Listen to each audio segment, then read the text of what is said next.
ਨੂੰ ਕਰ ਦੇ ਨੂੰ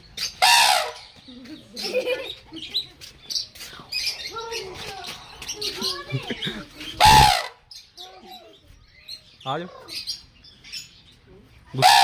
गुस्सा आ गया इसको